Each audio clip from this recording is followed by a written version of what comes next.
Türkmenistanda şu ýylyň başyndan bäri ýurt raýatlarynyň käbirleriniň mobil telefonlaryna VPN gurnap bermegi teklip edýän SMS-leriň gelip gowuşmagy bilen bagly wakalar göz görteli köpeldi. Raýatlaryň ençemesi bularyň kim ýa-da kimler tarapyndan hödürlenýändiginiň anyk belli däldigini aýdyp, SMS-leriň ýurtda gadan edilen neşirleri, saýtlary, sahypalary ýydarlaýan adamlary anyklamak üçin häkimetler tarapyndan iýerilýändigine ynanýar.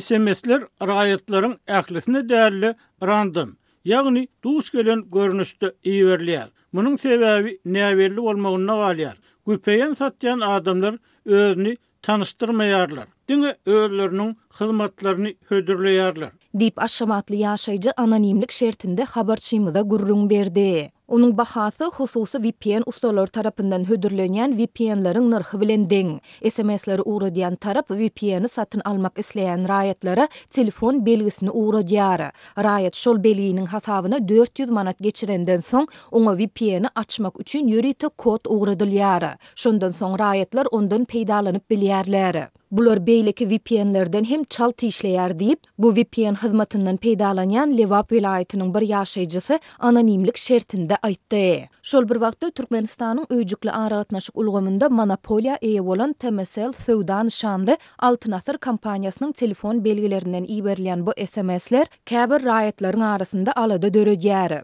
Raýatlaryň ençemesi bularyň kim ýa-da kimler tarapyndan hödürlenýändiginiň anyk belli däldigini aýdyp, VPN-leriň ýurtda gadan edilen neşirleri, saýtlary, sahypalary ýydarlaýan adamlary anyklamak üçin häkimetler tarapyndan iýerilýändigine ynanýar. Ilat özüniň maglumat goraglygyny alada edýän bolsa, bularyň kimler tarapyndan hödürlenýändigini anyklamaga çalışmaly. Sebäbi VPN-i hödürleýän tarap özleriniň şahsiýetini mälim etmeýär diýip aşawatly ýaşaýjy bellidi. Bu aladalar bilen türkmenamatly we aşawatly VPN ustalary we IT hünärmenleri hem alalaşýarlar. Olar VPN-lerden peýdalanmagyň, garaşsyz neşirleri okumagyň gadan edilýän köp saýtlaryň petikli saklanýan ýurdunda VPN söwdasy bilen baglanyşykly mahabat SMS-lerini açaçan ýaýratmagyň ören geň galdyrjy ýagdaýdygyny aýdýarlar. Olaryň arkasynda MHM'niň kiber howpsuzlyk bölümünden adamlar bar bolmagy gaty mümkin. Sebäbi MHM gullyklaryny raýatlary ýydarlamak üçin ýörüýte VPN we proxy'leri döredip bilýän tehnologiýanyň hünärmenleriň bardygy iki uçsuz. Dip IT hünärmeni anonimlik şertinde gurrun berdi. Habarçylarymyz we çeşmelerimiz bu SMS-leri uğradan belgileriň ençemesi bilen habarlaşyp, olaryň kimdigini, haýsy kärhana ýa-da taraplar tarapyndan hödürlenýändigini anyklamaga çalışdylar. Ýöne VPN-leri hödürleýänler özleriniň kimdigini mälim etmekden saklandylar. Azatlyň bu ýagdaýlar barada Altyn Asr öýjükli aragatnaşyk kompaniýasyndan hem telefon arkaly tesvir almak synançyklary oňy netije bermedi.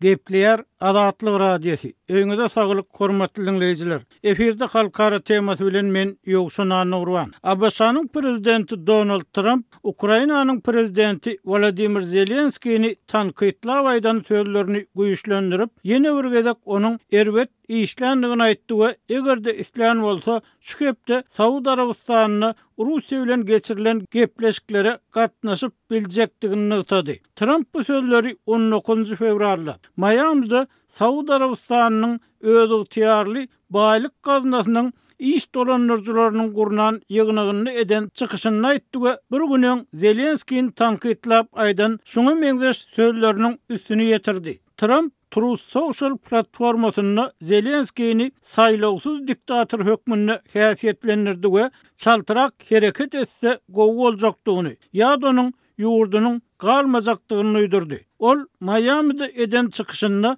Zelenskiýniň uruş kömegi üçin niýetlenen Amerikan tagallasyny nädogry ulanýanlygyny we Prezident Joe Biden'ın administrasiýasyndan peýdalananyny öňe sürdi. Biraz öňe Truth Social platformasyny görnüşinden günwatar kömegini gödeňinde tutup, Zelenski belki de ýükli otlynyň gelip durmagyny isleýär diýdi. Bu sözler Zelenskiýniň Trump'yň Moskwa tarapyndan gollanýan dezinformasiýa giňişligini ýaşaýan baradaky aýyplamasyna jogap bolup görünýär. Zelenski 19 fevral günü ýerden biz munyň Russiýadan gelýänligini düşünýärdi. Zelenski bu sözleri Trump onu Moskvanyň Ukraina çolmagyny günäkärleýän ýaly bolup, Zelenskiýiň ABŞ Russiýa arasynda uruşyň soňlanmagy barada geçirilen gepleşiklere çağırylmadygyndan şikayet etmeginden lapy keçip bolanlygyny aýdanyndan soň aýtdy.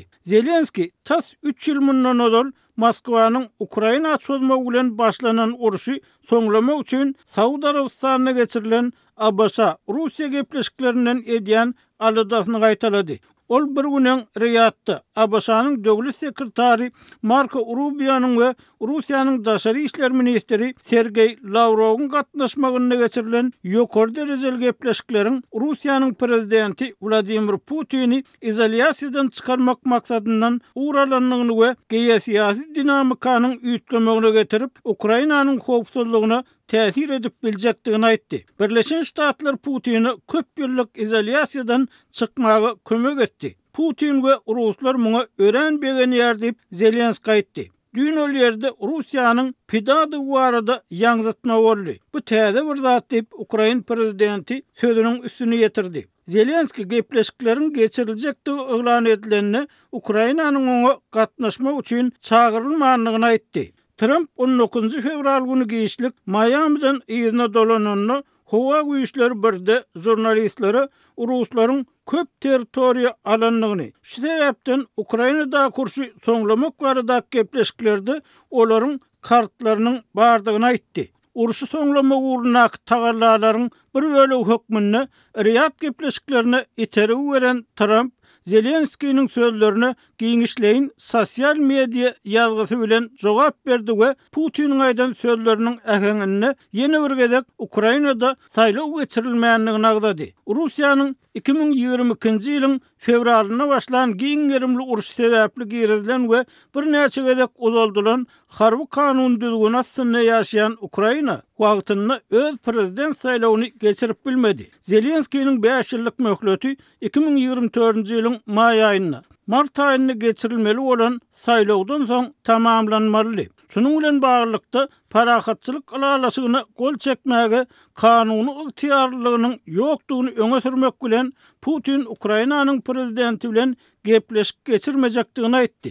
Kongres agzalarynyň käbiri Trump'yň aýdan sözleriniň uruşda wepat bolan müňlerçe Ukrainalyny kemsidýänligini aýtdy. Senator Richard Blumenthal Trump'yň özleriniň we biziň azatlygymyzy goraýan batyr erkekleriň we aýallaryň hakykatyny we pidakärligini äsgermezlik edenligini aýtdy. Olaryň söwüşi biziň söwüşimiz. Prezidentiň tawin bolmagy gynanlarjy we ejizlik diýip ol sözüniň üstüne ýetirdi. Senator Chris Coons, senatdaky beýlek respublikanlaryň Putiniň biziň hyzmatdaşymyz därligini bilýänligini aýtdy. Köpeldilen sanksiýalar we hatda Ukraina has köp ýara iýerilmegi bilen haýwat atyp Putinden uruşy durulmagy talap etmese, oňa 21-nji asyryň iň uly utulan adam hökmünde tanalmak howpy awanýar diýip Coons ABŞ'nyň MSNBC neşrine aýtdy. İlkinji prezidentlik möhletinde Trump'yň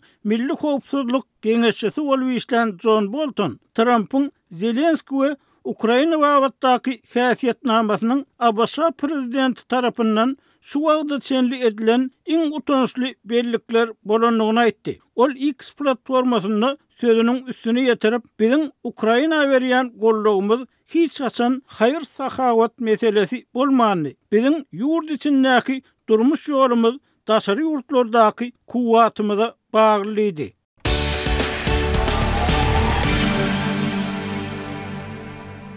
Türkmenistanda raýatlara daşary ýurtlara işe gitmäge we ol ýerde işe ýerleşmäge ýardam berjekdigini wada berip, olaryň pulunu alýan we soňra ýitirim bolýan ýa-da olara jogap bermeýän hilegärleriň pidasy bolýan adamlar göz görteli köpelýär. Bu waka ýurtda dowam edýän ýiti ykdysady kynçylyklaryň we giň ýaýran işsizligiň arasynda gazanç gözleginde daşary ýurtlara gitmek isleýän raýatlaryň köp bolmagynda galýan mahalyna gabat gelýär. Aldygy düşen raýatlaryň ençemesiniň Azatlyk radiosynyň habarçylaryna gürrüň bermegine görä, hilegärler sosial ulgamlarda, Imo Messengerinde dürli sahypalar açyp özlerini mahabat edýärler.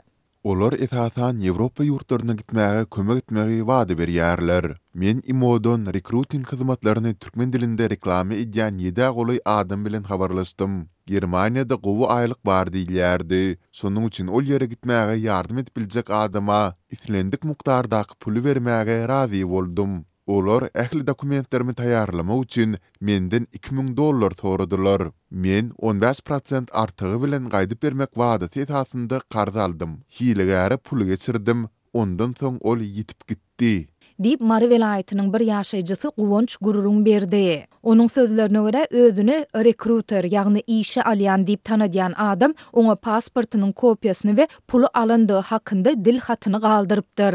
Men deýişli ılalaşy notariusyň üstü bilen kanunlaşdyraly diýenimde ol razylaşmady. Ol maňa eger şeýle usul bilen kanunlaşdyrmagy niýet edinsek, salgyt gullugy bizi suda berer diýip aýtdy. Men oňa ynandym we şeýdi pulumy ýitirdim diýip Guwonç belledi. Bu adamlaryň pidasy bolan we Polşa gitmek üçin olary $1500 pulunu aldyran Daşowuz welaýatynyň ýaşaýjysy elinde bar bolan suwutnamalary bilen yerli polisiýa bölümine ýüz tutandygyny gurrun berdi. Polisiýa maňa daşary ýurda gidip näme etjek? Şu günüňe şükür edip telpeňi göğe zyňyp ýöre berseň bolanokmy? Siziň ýaly aldygy düşenleriň sany gaty kän. Ötägit bu ýerden senden başga işimiz kän diýip arzamy hem dinlemedi. Men näme etjegimi bilemok diýip Daşowuzly ýaşaýjy anonimlik şertinde gurrun berdi. Azatlyk raýatlaryň pulunu alyp soňra ýitirim bolýan ýa-da olaryň hatlaryna jogap bermeýän adamlaryň bir näçesi bilen habarlaşmagy synanşdy. Redaksiýamyz Imoda 2600 goly agzasy bolan sahypada Guwonçyň ýüz tutan, özüni rekruter diýip tanydýan adama bolýan ýagdaýlar barada soranda, ol jogap bermekden saklandy we özüniň sahypasyny dessine öçürdi. Azatlyk tesbir alyp bilmändige sebäpli bu sahypalary ilat köpçüligine mälim etmekden saklanýar. Bellesek agzalyan sahypalarda olaryň hödürleýändige aýdylýan hyzmat barada gow tesbirleri galdyran adamlar hem bardy. Ýöne pulunu aldyran raýatlar bu tesbirleri galdyrýan adamlaryň hilegärler bilen hyzmatdaşlyk edýändigine ynanýarlar. Türkmenistanyň kanun goraýjy edaralaryndaky çeşmelerimiziň bir näçesi bu adamlaryň türkmen raýatlardygyny, olaryň aglabasynyň Russiýada, Türkiýede, Gürjistanda, Ýewropada we Birleşen Arap Emirliklerinde ýaşaýandygyny aýdýar. Olar aldynan adamlardan galp hyzmatlary üçin degişli töleglerini ýurt içindäki araçylaryň kömegi bilen alýarlar. İşe ýerleşdirilmekde kömek etjekdiklerini wada berip, pul almazdan öň iş isleýijilerden pasport kopiýalaryny we beýleki resmi namalary ýygnap olary Photoshop arkaly galplaşdyrýarlar. Olar öz berýän resmi namalaryny hem galplaşdyrýarlar. Bu adamlaryň we olaryň araçylarynyň kanun goraýjy edaralarda harkasynyň bolmagy gaty ehtimal diýip çeşmelerimizin biri belledi. Azatlyk bu ýagdaýlar barada ýurdun içeri işler ministrligi, Lewabyň we Daşowuzyň polisiýa müdürlikleri bilen habarlaşmagy synanşdy. Ýöne 20 fevralda redaksiýamyzyň agzalyan ministrligiň web sahypasynda görkezülen telefon belgilerini ýygyderli eden jaňlaryna hiç kim jogap bermedi. Türkmenistanda dowam edýän ykdysady kynçylyklaryň, giň ýaýran işsizligiň we durmuş gymmatçylygynyň arasynda gazanç üçin daşary ýurtlara gitmek isleýän raýatlaryň sany köp bolmagynda galýar.